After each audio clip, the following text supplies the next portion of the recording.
नमस्कार, मी अमित कोळेकर. तरुण भारतच्या न्यूज बुलेटिनमध्ये आपल्या सर्वांचं स्वागत. आता पाहूयात दिवसभरातील महत्त्वाच्या बातम्या. दिल्ली दौऱ्यावरून खासदार मंगल अंगडी परतले असून आज पत्रकारांशी त्या बोलत होत्या. उमेदवारांच्या दुसऱ्या यादीत देखील आपले नाव वगळण्यात आल्याने आपण दिल्लीला जाऊन पक्ष वरिष्ठांशी भेटल्याचे त्यांनी सांगितले. यावेळी पत्रकारांनी जर जगदीश शेट्टर यांना पक्षाने तिकीट दिल्यास आपली संमती असेल का असे विचारले असता त्या म्हणाल्या की जगदीश शेट्टर हे वरिष्ठ नेते आहेत. पक्षाने त्यांना तिकीट दिल्यास त्यांच्यासाठी आपण प्रचार करू. आपल्याला किंवा आपल्या कुटुंबातील सदस्यांना तिकीट मिळेल अशी आशा होती. मात्र पक्षश्रेष्ठींनी यावर निर्णय घेतला आहे. जगदीश शेट्टर यांच्या बेळगाव उमेदवारी संदर्भात गो बॅक अभियानाविषयी विचारलेला असता प्रश्नाचे उत्तर देताना अन्य जिल्ह्याचे नेते वेगवेगळ्या ठिकाणाहून रिंगणात उतरले आहेत. जगदीश शेट्टर हे माजी मुख्यमंत्री असून ते लोकसभा निवडणुकीच्या रिंगणात उतरू शकतात असे त्यांनी सांगितले. कलईगार गल्ली बेळगाव येथील महिलांनी देशपांडे पेट्रोल पंप जवळ मुख्य रस्त्यावर आज अचानक रिकाम्या घागरीसह रास्ता रोको आंदोलन केले. गेल्या 8 महिन्यापासून या भागात नियमित पाणी पुरवठा होत नसल्याचा आरोप यावेळी करण्यात आला. उन्हाळ्यात पाण्याविना जनजीवन विस्कळीत झाले आहे. ऐन उन्हातान्हात पाण्यासाठी भटकंती करावी लागत आहे. संबंधित लोकप्रतिनिधी व अधिकारी याकडे जातीने लक्ष देऊन ही समस्या दूर करावी अशी मागणी यावेळी केली जात आहे. लवकरात लवकर ही समस्या दूर न झाल्यास आपण तीव्र आंदोलन छेडण्याचा इशारा येथील नागरिकांनी दिला आहे. या गल्लीत केवळ पाण्याचीच नाही तर रस्त्याचीही समस्या आहे. विकासाच्या नावे रस्ता खोदून ठेवल्याने ये जा करणाऱ्या नागरिकांना समस्येला सामोरे जावे लागत आहे. रात्री अपरात्री येथून ये जा करणे अवघड बनल्याचा आरोप येथील नागरिकांनी केला. संबंधित लोकप्रतिनिधी व अधिकाऱ्यांनी याकडे जातीने लक्ष देऊन पायाभूत सुविधांची समस्या निवारण करण्याची मागणी केली जात आहे. कर्नाटक सरकारने 60% कन्नड सक्ती लागू करून बेळगाव शहरातील नामफलकांना हटविण्याची मोहीम सुरू केली आहे. त्यामुळे बेळगाव शहरामधील व्यापारी बांधवांसमोर नवा पेच निर्माण झाला आहे.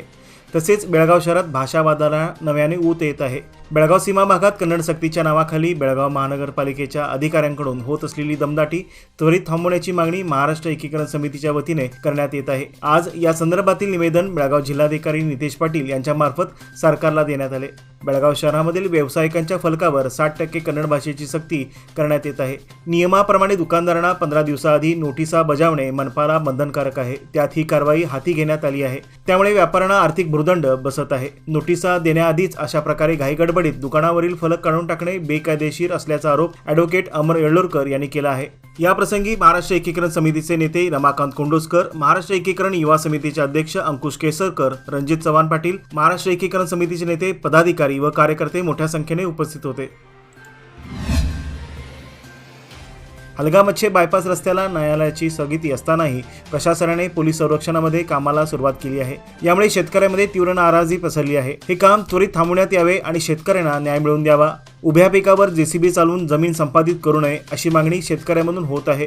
यामुळे हवालदिल झालेल्या शेतकऱ्यांच्या उदरनिर्वाहाचा प्रश्न निर्माण झाला आहे. सुपीक जमीन रस्त्यासाठी संपादित करण्यात येत असल्याने शेतकऱ्यावर बेकारीची कुऱ्हाड कोसळणार आहे.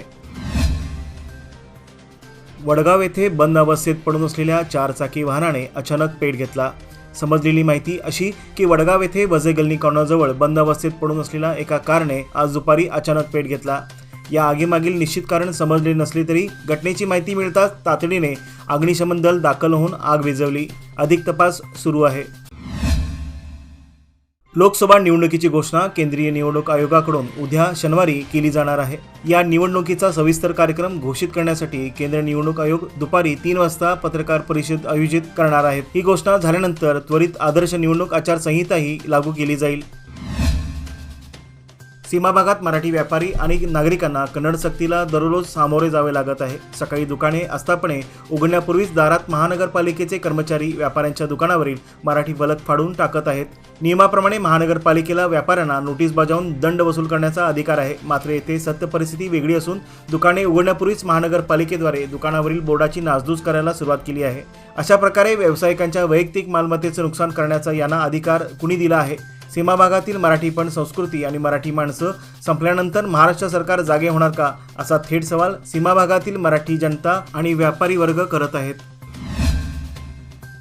बेळगाव सुळेभावी बसमध्ये चोरट्यांनी एका दिवशी 4 मोबाईल हँडसेट व रोख रक्कम लांबविल्याने प्रवाशांमध्ये खळबळ माजली आहे. तरी पोलिसांनी सीबीटी बस स्थानक येथे गस्त वाढवून चोरट्यांना गजाआड करावे अशी मागणी प्रवासी वर्गातून होत आहे. बेळगाव शहरामध्ये नुकत्याच आयोजित कृषी उत्सवादरम्यान आयोजित विविध स्पर्धेतील विजेत्यांना पुरस्कार देऊन सत्कार करण्यात आला। श्री अलमप्रभू महास्वामीजी व हुकेरी श्री चंद्रशेखर शिवाचार्य स्वामीजींच्या सानिध्यात आयोजित या कार्यक्रमात रोटेरियन आनंद कुलकर्णी, अक्षता चौगुले, मंजुनाथ आळवणी, अभय जोशी, शकील शेख अली व इतर रोटेरियन उपस्थित होते। वाढत्या उन्हामुळे अधिक तहान लागत आहे, त्यामुळे नागरिकांच्या सोयीसाठी श्री लक्ष्मीनारायण देवस्थान शहापूर बेळगाव यांच्यातर्फे पानपोईची सेवा सुरू करण्यात आली आहे। गेल्या वर्षी देखील बँक ऑफ इंडिया शहापूरच्या शेजारी हा उपक्रम राबविण्यात आला होता। आज पानपोईला चालना देताना मंदिराचे अध्यक्ष मुकुंद बंग, उपाध्यक्ष सत्यनारायण चिंडक, माजी अध्यक्ष राधेश्याम सारडा, खजिनदार विष्णू झवर आदी उपस्थित होते।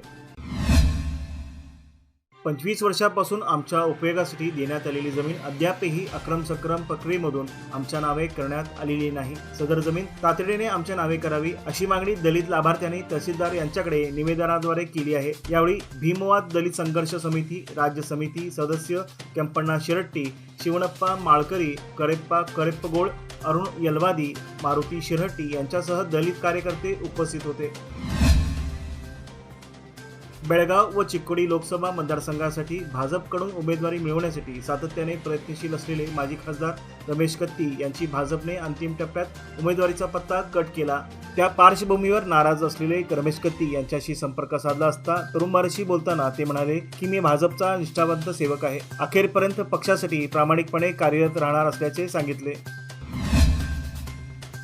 निप्पाणी, चिक्कोडी, रायबाग, अथनी, कागवाड या तालुक्याचे कार्यक्षेत्र असलेल्या निप्पाणी नगर योजना प्राधिकरण अर्थात टाउन प्लॅनिंग कमिटी अध्यक्षपदी निप्पाणीचे संयोजित उर्फ निकू पाटील यांची निवड झाली आहे। तसेच सदस्य म्हणून संजीव कांद्रूर अथनी, रेवन्ना सरव अळगवाडी रायबाग आणि सुहेल अहमद मुल्ला रायबाग यांची निवड करण्यात आली आहे। तसा आदेश नगर विकास खात्याच्या सचिव लता के यांनी दिला असल्याची माहिती ब्लॉक काँग्रेस अध्यक्ष राजेश कदम यांनी दिली। सध्या पाण्याची टंचाई जाणवू लागली आहे, त्यामुळे नागरिकांनी पाण्याचा जपून वापर करणे गरजेचे आहे। अशा परिस्थितीत होळी व रंगपंचमीचा सण येत आहे, त्यामुळे नागरिकांनी पाण्याची नासाडी न करता सदर सण साजरे करावेत असे आवाहन भाजप एससी मोर्चा राज्य प्रधान सचिव उमेश कारजोला यांनी केले आहे। याबाबत त्यांनी प्रसिद्धीस दिलेल्या पत्रकात होळी व रंगपंचमी साजरी करताना कमीत कमी पाण्याचा वापर करावा, पाण्याची नासाडी होणार नाही याची काळजी घ्यावी। गेल्या 2-3 वर्षात होळी व रंगपंचमीमध्ये पाण्याची मोठी नासाडी झाल्याचे पाहावयास मिळते। परिणामी परिसरातील पाणी नियोजन कोलमडल्याचे प्रसंग समोर आले आहेत असे सांगण्यात आले आहे। खिडकीचे ग्रिल कापून चोरी केल्याची घटना आज बेळगाव शहरातील बाडीवाले कॉलनी येथे उघडकीस आली आहे। बाडीवाले कॉलनी येथील रहिवासी कांचन तलरेजा व त्यांचे कुटुंबीय परगावी गेले होते।